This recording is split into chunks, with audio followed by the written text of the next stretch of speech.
প্রিয় দর্শক, আসসালামু আলাইকুম। কেমন আছেন আপনারা? আশা করি আল্লাহর রহমতে ভালো আছেন। আমিও আলহামদুলিল্লাহ ভালো আছি। আজ আমি রান্না করব, দেখুন, ছোট ছোট বাইলার গোড়া মাছ নিয়েছি। এগুলো আলু টমেটো দিয়ে রান্না করব।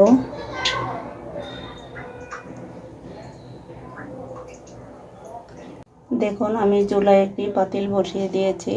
এখানে আমি পেঁয়াজ কুচিগুলো দিয়ে দিচ্ছি। আমি পেঁয়াজটা একটু ভাজা ভাজা করে নেব। দেখুন, আমার পেঁয়াজটা হয়ে গিয়েছে। এখন আমি পানি দিয়ে দিচ্ছি। আমি হলুদ গুঁড়া দিয়ে দিচ্ছি,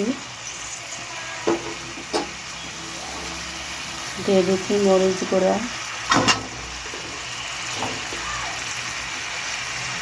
দিয়ে দিচ্ছি লবণ, দিয়ে দিচ্ছি আদা রসুন বাটা।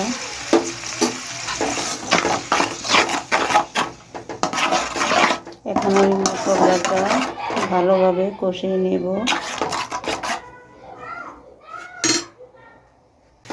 দেখুন, আমার মশলাটা কষানো হয়ে গিয়েছে। এখন আমি আলুগুলো দিয়ে দিব। এখন আমি আলুটা ভালোভাবে কষিয়ে নিব।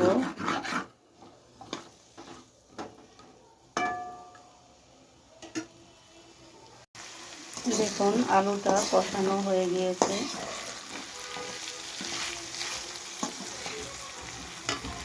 এখন আমি এই মাছগুলো দিয়ে দিচ্ছি।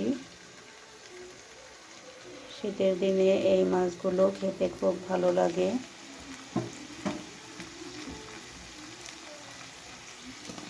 ছোট ছোট মাছগুলো বেশি কষানো যায় না, তাহলে ভেঙে যায়। আমি পানিটা দিয়ে দিচ্ছি। এখানে আমি এখন টমেটো কুচি দিয়ে দিলাম।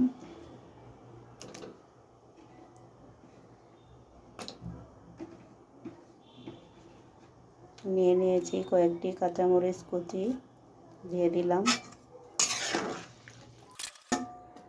তরকারিটা একবারই নাড়া দিব, আর নাড়াচাড়া করব না, তাহলে মাছগুলো ভেঙে যাবে।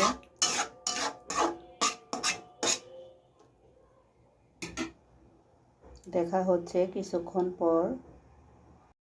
দেখুন, এই পর্যায়ে আমি ধনিয়া পাতা কুচি দিয়ে দিচ্ছি।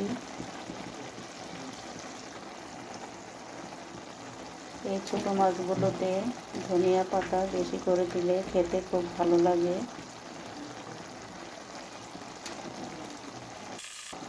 আমি এখন ঢাকনাটা লাগিয়ে দিচ্ছি। দেখুন, আমার তরকারিটা হয়ে গিয়েছে। আমি এরকম মাখা মাখা ঝোল সহ নামিয়ে ফেলব। যে ভাই বোনরা আমার চ্যানেলটাকে সাবস্ক্রাইব করেছেন তাদেরকে জানাই হাজারো শুভেচ্ছা ও অভিনন্দন।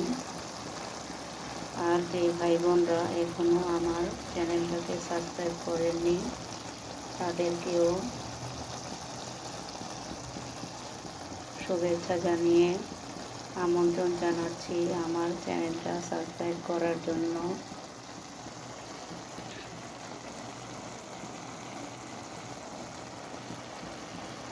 সবাই ভালো থাকবেন। আল্লাহ হাফেজ।